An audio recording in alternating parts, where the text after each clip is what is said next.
nag-request nga si tatay na gusto niya nga raw mag-ulam ng sinigang na hipon. Tamang-tama dahil dumating na nga rin pala yung in-order ko ng 1 kilong hipon. Kaya dali-dali nga kaming nagpunta sa farm para nga manguha ng mga gulay nga ang gagamitin at ipansasahog ko. Dito nga ay kumuha nga lamang ako ng 3 pirasong talong tapos nga ay 6 na pirasong ang sitaw. At sabi nga pala ng napanood ko ay kakailanganin ko nga rin pala dito ng kangkong. Mainam na nga lamang at meron nga ang mga nagkalat na kangkong dito sa farm nga ng kapitbahay kaya yan nga nagpaalam na nga lang ako sa kanila. Yes mga kabagyan, sa mga kangkong na nga lang ako nagpaalam at kung mapapanood nga neto nung may-ari ay Uncle di mawatak lang mabasi. At mga kabagyan, ang ganda nga manguha ng mga kangkong dahil nga sa malinis at ang lalago nga rin netong mga to. At nang makakuha na nga ako ng mga kangkong mga kabagyan ay yung okra nga naman ang susunod ko ngang pipitasin. Natuwa pa nga ako mga kabagyan dahil nga sa halos available lahat sa farm yung mga gulay nga na gagamitin ko pang rekado sa lulutuin kong sinigang na hipon. Nariyan nga na nakakuha na ako ng talong, ng sitaw, ng kangkong tapos ngayon ay eto nga namang mga okra. Nataon nga lamang kasi na hindi nga available dito sa farm yung kamatis at yun ngang siling haba. At heto na nga mga kabagyan yung mga itinanim nga namin noong mga okra. At dito nga naman sa tabi niya ayun yung mga bagong tanim na sibuyas. At bibigyan ko na nga lang kayo ng update kung mabubuhay nga yung mga sibuyas na yan. Paano ba naman kasi mga kabagyan ay malingado kasi yung pamamaraan ng pagtatanim nga nila kuya. Pero anyway, by the way, hayan nga at nangunguha na nga ako ng mga okra.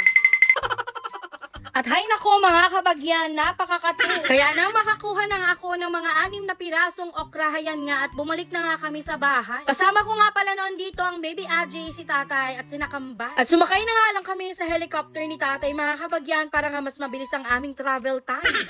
And yes mga kabagyan, heto na nga yung mga nakuha kong gulay sa farm. Diba nakakatuwa dahil nga sa lahat ng isasahog ko sa lulutuin kong sinigang na hipon ay fresh na fresh. At nga pala mga kabagyan ay first time ko nga lang pala na magluluto ng sinigang na hipon. Kaya panoorin nyo nga ito hanggang sa matapos akong magluto at i-comment nyo nga kung tama nga yung aking mga ginawa. At nang matapos ko na imarita yung sitaw tsaka yung kangkong, heto nga at sinunod ko ng hiniwa yun ng talong at okra. Nilagay ko nga pala sa kaserola na may tubig yung talong na hiniwa ko para nga hindi ito mangitim. At nang matapos ko na hiwain yung talong at okra, ay sunod ko na nga ring hiniwa itong ang sibuyas. At mga kabagyan, huwag nyo na nga din lang pansinin yung cutics nga ng kuko ko dahil sa hindi naman ako very particular sa mga ganyan ng mga emote. Oo, emote ko nga lang yan dahil nga sa my party kaming intendant kaya kahit papano ay pinakulayan ko nga yung kuko ko pero ngayon ay hindi ko na siya mapanindigan. Kaya nang matapos ko na nga hiwain yung sibuyas, sunod at huli ko na nga ring hiniwa eto nga mga kamatis. And yes mga kabagyan, binili ko na nga lang yung kamatis sa tindahan nga ng aming kapitbahay. At sunod ko na nga palang ginawa dito mga kabagyan ay nilinisan at hinugasan ko na nga yung hipon. Kapag pala naglilinis nga ako ng hipon mga kabagyan ay tinatanggal ko nga yung sungay neto, yung dalawang mahabang balbas pagkatapos nga yung mga paa-paa. At oo, ina-opera ko nga rin pala yung likod neto dahil nga sa may tinatanggal ako at eto nga daw yung kanyang bituka. At inulit-ulit ko nga lang pala yung proseso nga ng paglilinis ko hanggang sa matapos ako. At eto nga mga kabagyan, yung mga hipon nga na nalinisan ko na. Kayo ba mga kabagyan, ganito rin ba kayong maglinis nga ng hipon? Yung tinatanggal nyo nga yung bituka niya? Kasi yung ganung pamamaraan ko nga ng paglilinis ay napanood ko nga din lang sa ibang mga food vlogger. At dito ko na nga iluluto yung sinigang na hipon nga mga kabagyan sa paborito ko ngang kawali. At gaya nga ng sabi ko kanina ay first time ko nga din lang magluto nga ng sinigang na hipon. Kaya etong pamamaraan ng pagluluto ko ng sinigang na hipon ay kapital YouTube na lamang yan. And yes mga kabagyan, ang una ko na nga ginawa dito ay iginisa ko na nga yung sibuyas saka nga yung kamatis. Pagkatapos ay naglagay na nga ako ng tubig na siyang gagamitin ko nga pansasabaw. Sunod ay nilagay ko na nga din itong shrimp broth cube, dagdag pampalasa nga lamang. Hinalo ko na lamang ito ng bahagya at nang medyo kumulo na nga inilagay ko na nga yung mga gulay tulad nga netong talong, sitaw at yung okra. At nang kumukulo na nga ay nilagay ko na nga rin pala ito ang pampaasim na sinigang sa sampalok mix. Yung original flavor na nga din lang pala yung ginamit ko. Pagkahalo ko nga pala dito ng bahagya ay naglagay na nga din ako ng dagdag pampalasa pang magic sarap. At dito nga ay sunod ko na nga din palang inilagay ito ang mga kangkong. Tama mga kabagyan, inuna ko nga palang lutuin ito ang mga gulay pagkatapos nga isusunod ko na nga lang yung mga hipon. At para nga mabalanse na nga rin ang lasa neto, naglagay nga pala ako kanina ng kaunting asin. At nang makuha ko na nga yung gusto kong lasa para sa sabaw neto ay hinilagay ko na nga itong mga hipon. Tama mga kabagyan, inihuhuli ko nga inilalagay itong mga hipon para hindi nga ito ma-overcook. Niluto ko pa nga pala dito yung hipon ng mga nasa 2 hanggang 3 minuto. Pagkatapos ayan nga at pwede na tayong kumain ng patsyam na sinigang na hipon ni The Vlogs mga kabagyan. At heto na nga feeling ko ang sarap-sarap pa nga ng luto ko. Syempre halata naman dahil nga sa nagustuhan ito ng anak ko. Okay, kumain ka na rin.